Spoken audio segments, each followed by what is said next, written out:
नमस्कार दोस्तों, स्वागत है आप सभी का हमारे YouTube चैनल एग्जाम फैक्ट्स पर। इस वीडियो में हम लोग भूगोल के मोस्ट इम्पॉर्टेंट टॉपिक सौरमंडल के प्रश्नों के भाग 1 पर चर्चा करेंगे। तो चलिए शुरू किया जाए। पहला प्रश्न है, सौर प्रणाली की खोज किसने की थी? गैलीलियो ने, जे.एल. बेयर्ड ने, कॉपरनिकस ने या फिर केपलर ने? तो सौर प्रणाली की खोज किसने की थी? कॉपरनिकस ने। सही उत्तर है सी। अगला प्रश्न है, सूर्य के चारों ओर घूमने वाले खगोलीय पिंड क्या कहलाते हैं? ग्रह, उपग्रह, क्षुद्र ग्रह, पुच्छल, तारा? तो सूर्य के चारों ओर घूमने वाले खगोलीय पिंड क्या कहलाते हैं? ग्रह। अगला प्रश्न है, किस ग्रह के चारों ओर परिक्रमा करने वाले छोटे आकाशीय पिंड को क्या कहते हैं? तो ग्रह के चारों ओर परिक्रमा करने वाले छोटे आकाशीय पिंड क्या कहलाते हैं? ग्रह या उपग्रह, क्षुद्र ग्रह या फिर सौर तारा? क्या उत्तर होगा इसका? उपग्रह। ठीक है। अगला प्रश्न है, ग्रहों के गति का नियम किसने प्रतिपादित किया? न्यूटन ने, केपलर ने, कॉपरनिकस ने या फिर गैलीलियो ने? तो न्यूटन के गति के नियम किसने प्रतिपादित किए थे? केपलर ने। अगला प्रश्न है, सूर्य के चारों ओर घूमने वाले ग्रहों की कुल संख्या कितनी है? 7, 8, 5 या फिर 6? तो सूर्य के चारों ओर घूमने वाले ग्रहों की कुल संख्या कितनी है? 8। अगला प्रश्न, अच्छा कौन कौन से ग्रह होते हैं वो 8?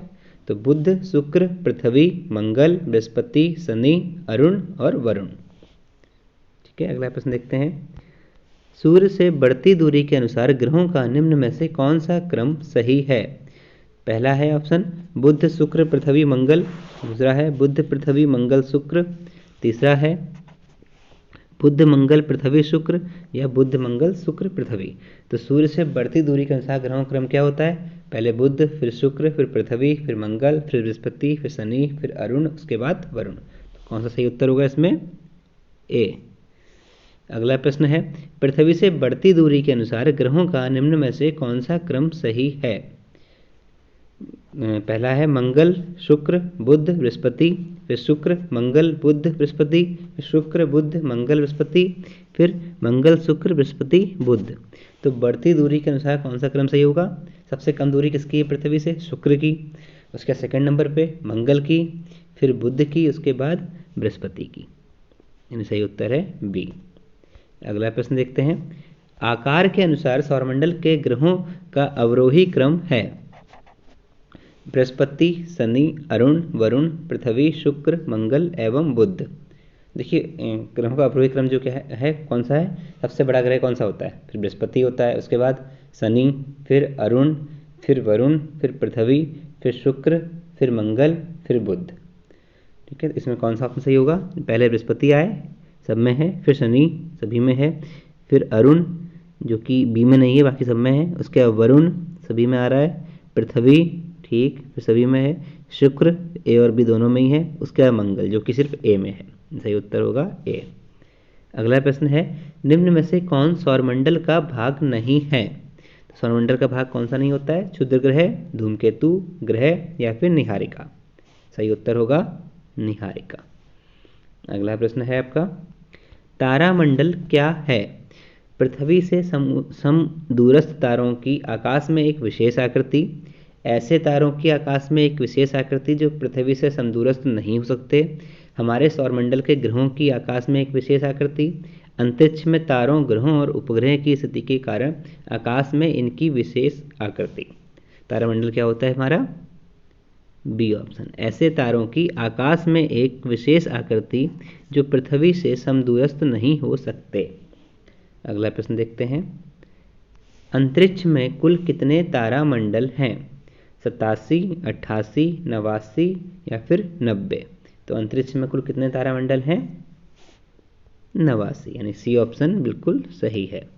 अगला प्रश्न देखते हैं, निक्स ओलंपिया कोलम्स पर्वत किस ग्रह पर स्थित है? बुध पे, शुक्र पे, पृथ्वी पे या फिर मंगल पे? तो निक्स ओलंपिया किस पे स्थित है हमारा? मंगल ग्रह पर। अगला प्रश्न, पार्थिव ग्रहों की संख्या कितनी है? अच्छा देखिए, दो टाइप के ग्रह होते हैं, एक पार्थिव होते हैं और एक बाह्य ग्रह होते हैं। पार्थिव कौन से होते हैं? पार्थिव इनर बोलते हैं हम लोग, वो होते हैं बुध, शुक्र, पृथ्वी और मंगल। ये हो गए 4। उसके अब बचे यहाँ पे कौन से आउटर, जिन्हें कि बृहस्पति भी बोला जाता है या बाह्य भी बोला जाता है। कौन से बचे हमारे, बुध शुक्र पृथ्वी मंगल तो हो चुके हैं, बचे बृहस्पति शनि अरुण और वरुण। तो पार्थिव ग्रहों की संख्या कितनी आई, 4, यानी कि सही उत्तर कौन सा होगा, बी। अगला प्रश्न है, निम्न में से कौन एक पार्थिव ग्रह नहीं है।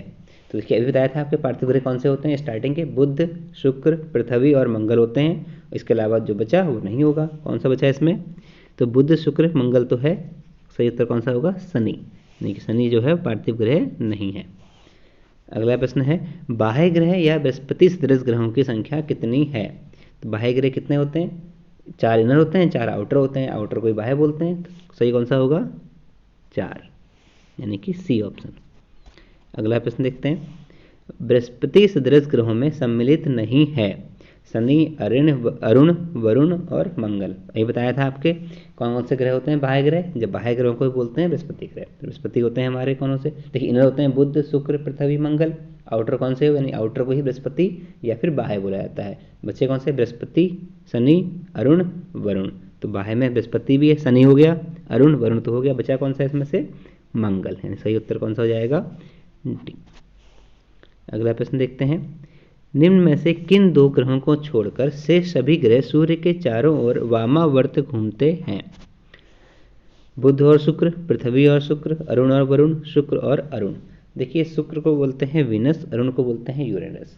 तो इसकी एक ट्रिक होती है UV।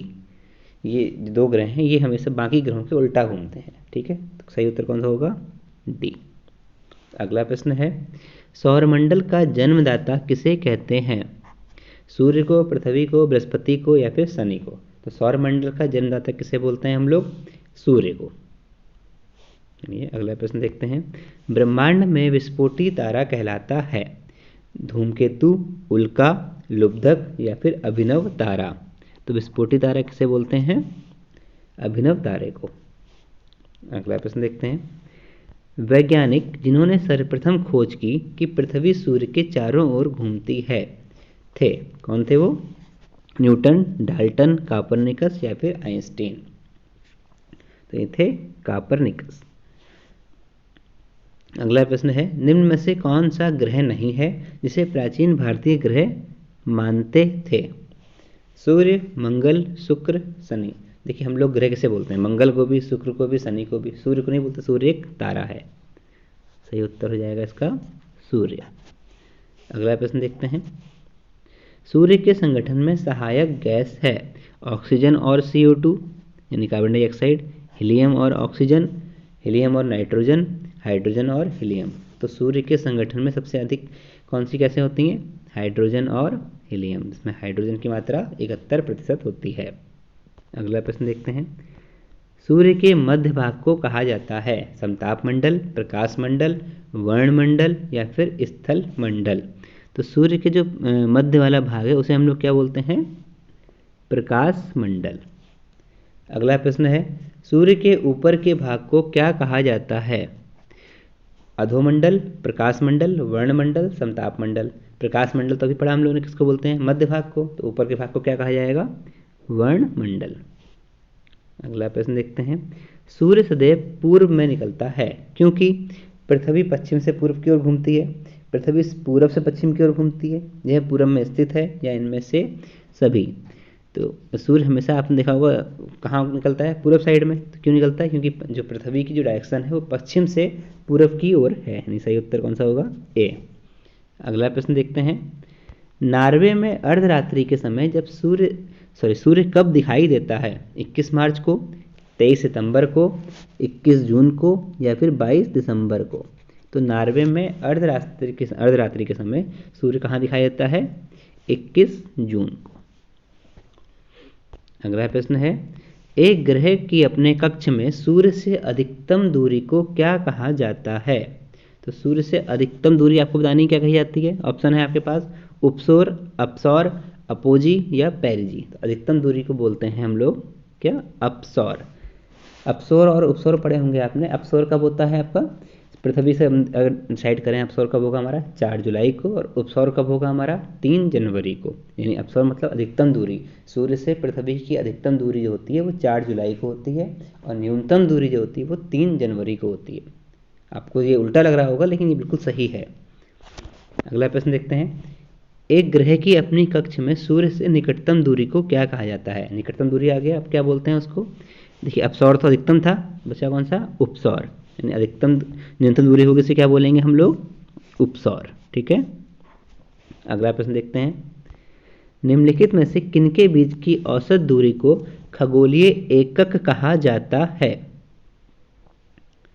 पृथ्वी तथा सूर्य की, पृथ्वी तथा चंद्रमा की, बृहस्पति तथा सूर्य की, या प्लूटो तथा सूर्य की? तो खगोलीय एकक किसे बोलते हैं हम लोग? पृथ्वी तथा सूर्य के बीच की दूरी को। अगला प्रश्न है, मध्य रात्रि सूर्य का क्या अर्थ है? शांत प्रकाश, उदीयमान सूर्य, बहुत चमकदार चंद्रमा, या फिर सूर्य का ध्रुवीय वृत्त से देर तक चमकना? तो मध्य रात्रि सूर्य का अर्थ क्या होगा? सूर्य का ध्रुवीय वृत्त से देर तक चमकना। ठीक है, अगला प्रश्न देखते हैं, मध्य रात्रि का सूर्य किस क्षेत्र में दिखाई देता है? भूमध्य सागरीय क्षेत्र में, भूमध्य रेखीय क्षेत्र में, आर्कटिक क्षेत्र में, या फिर जापान से पूर्व के क्षेत्र में? तो मध्य रात्रि का सूर्य किस क्षेत्र में दिखाई देगा आपको? आर्कटिक क्षेत्र में। अगला प्रश्न है, सूर्य में काला धब्बा क्या है? सूर्य में एक बड़ा काला छेद, दिन के दौरान धब्बे ऊर्जा के स्रोत होते हैं, धब्बे वे स्थान हैं जो प्रकाश उत्सर्जित करने में असमर्थ हैं, या फिर इनमें से कोई भी नहीं? तो काला धब्बा क्या होता है? देखिए धब्बा उसे बोलते हैं जिस हिस्से से प्रकाश नहीं आता है। तो कौन सा ऑप्शन सही होगा? सी। अगला प्रश्न देखते हैं, सूर्य के रासायनिक मिश्रण में हाइड्रोजन का प्रतिशत कितना है? 71%, 61%, 75%, या फिर 54%? तो सूर्य के रासायनिक मिश्रण में हाइड्रोजन का जो प्रतिशत है वो 71% है। अगला प्रश्न है, निम्न में से कौन एक तारा है? चंद्रमा, शुक्र, पृथ्वी, सूर्य? तो बहुत आसान प्रश्न है, तारा किसे बोलते हैं हम लोग? सूर्य को। अगला प्रश्न, सौर पृष्ठ पर लगभग कितना तापमान होता है?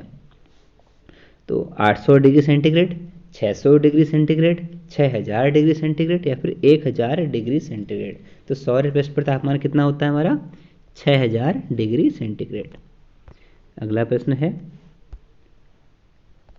सूर्य की सतह पर हाइड्रोजन के अलावा दूसरा कौन सा तत्व बहुतायत से पाया जाता है? हीलियम, नियॉन, आर्गन, या फिर ऑक्सीजन? तो सूर्य की सतह पर हाइड्रोजन के अलावा और तत्व कौन सा होता है? हीलियम। अगला प्रश्न है, सूर्य प्रकाश धरती तक पहुंचने में कितने मिनट लेता है? 8.3, 7.3, 9.4, या फिर 10? तो सूर्य का जो प्रकाश है वो धरती तक पहुंचने में हमारा 8.3 मिनट लेता है। अगला प्रश्न है, सूर्य के सबसे पास कौन सा ग्रह है? बुध, बृहस्पति, शुक्र, या फिर मंगल? तो सूर्य के सबसे पास कौन सा ग्रह है हमारा? बुध। अगला प्रश्न, बुध नक्षत्र में एक वर्ष में दिनों की संख्या कितनी होती है? 300, 56, 36, या फिर 88? तो बुध नक्षत्र में एक वर्ष में दिनों की संख्या कितनी होती है? 88। अगला प्रश्न देखते हैं, किस ग्रह में चंद्रमा की तरह कलाएं होती हैं? मंगल में, बुध में, बृहस्पति में, या फिर शनि में? तो चंद्रमा की तरह कलाएं किस में पाई जाती हैं? बुध ग्रह में। अगला प्रश्न है, निम्नलिखित में से कौन से ग्रहों के चारों ओर घूमने वाले उपग्रह नहीं हैं? देखिए उपग्रह किसके नहीं हैं? बुध के नहीं है, शुक्र के नहीं है, पृथ्वी आती है, पृथ्वी का एक उपग्रह है, इसे क्या बोलते हैं? चंद्रमा। तो कौन से नहीं होंगे? बुध था शुक्र में के जो हैं एक भी उपग्रह नहीं है, यानी सही उत्तर कौन सा हो जाएगा? बी। अगला प्रश्न देखें, निम्नलिखित में से कौन सा ग्रह सूर्य का चक्कर सबसे कम समय में लगाता है? बुध, शुक्र, पृथ्वी, या फिर मंगल? तो सबसे पास जो होगा वो सबसे कम समय में लगाएगा। सबसे पास कौन सा ग्रह है? बुध ग्रह। अगला प्रश्न, सबसे तीव्र गति से सूर्य का चक्कर लगाने वाला ग्रह है? बुध, पृथ्वी, बृहस्पति, या फिर शनि? तो सबसे तीव्र ग्रह से सूर्य का चक्कर कौन लगाता है? भाई सबसे पास जो होगा सबसे तेज वही घूमेगा, तो कौन सा हुआ? बुध। अगला प्रश्न, निम्नलिखित में से किस ग्रह की परिभ्रमण गति सबसे अधिक है? बुध की, शुक्र की, मंगल की या फिर बृहस्पति की? तो परिभ्रमण गति सबसे अधिक किसकी है? बुध ग्रह की। अगला प्रश्न है, निम्नलिखित में से किस ग्रह का अक्षीय झुकाव सबसे अधिक है? पृथ्वी का, बुध का, प्लूटो का या फिर शनि का? तो अक्षीय झुकाव सबसे अधिक किस ग्रह का है? इनमें से बुध का। अगला प्रश्न, चंद्रमा के सदृश दिखाई देने वाला ग्रह है बुध, शुक्र, मंगल या फिर वरुण? तो चंद्रमा के सदृश दिखाई देने वाला ग्रह कौन सा है? बुध ग्रह। अगला प्रश्न है, सौरमंडल का कौन सा ग्रह लगभग पृथ्वी जितना बड़ा है? बुध, मंगल, शुक्र या फिर यम? तो कौन सा पृथ्वी इतना बड़ा है? शुक्र ग्रह। इसलिए इसको पृथ्वी की बहन भी बोलते हैं, शाम का तारा भी बोलते हैं, भोर का तारा भी बोलते हैं, सबसे चमकीला ग्रह भी बोलते हैं। ठीक है, अगला प्रश्न देखते हैं, निम्नलिखित में से किस ग्रह को पृथ्वी की बहन कहा जाता है? अभी बताया था आपको, सही उत्तर कौन सा है इसका? शुक्र।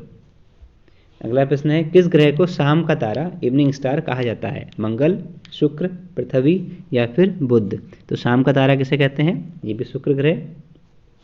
अगला प्रश्न है, सबसे चमकीला ग्रह है बृहस्पति, मंगल, शुक्र या फिर बुध? सबसे चमकीला ग्रह कौन सा है इनमें से? शुक्र ग्रह। अगला प्रश्न, सूर्य तथा पृथ्वी के निकटतम ग्रह क्रमशः कौन से हैं? देखिए, सबसे सूर्य के पास कौन सा ग्रह है? बुध, उसके बाद कौन मिलेगा? शुक्र, उसके बाद कौन मिलेगा? पृथ्वी। तो शुक्र, पृथ्वी के पास कौन सा हुआ? पहला शुक्र हो गया, यानी कि सही उत्तर कौन सा हो जाएगा? बुध तथा शुक्र, यानी कि उत्तर सही है ए। अगला प्रश्न देखते हैं, यूरोपवासी किस ग्रह की पूजा देवी के रूप में करते थे? शुक्र ग्रह की, पृथ्वी की, मंगल की या फिर बुध की? तो यूरोपवासी शुक्र ग्रह की पूजा देवी के रूप में करते थे। सौरमंडल का सबसे गर्म ग्रह है बुध, मंगल, शुक्र या फिर पृथ्वी? सबसे गर्म ग्रह कौन सा है? शुक्र। अगला प्रश्न देखते हैं, पृथ्वी के सर्वाधिक निकट कौन सा ग्रह है? शुक्र, बुध, मंगल या फिर बृहस्पति? तो पृथ्वी के सर्वाधिक निकट कौन सा है? शुक्र। पूछा जाता सूर्य का कौन सा है? तो बुध।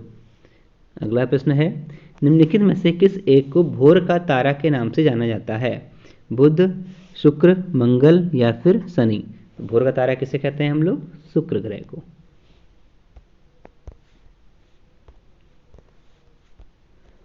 ठीक है दोस्तों, आज के लिए इतना ही। उम्मीद करता हूँ आपको वीडियो पसंद आया हो और आपके लिए हेल्पफुल रहा हो। धन्यवाद।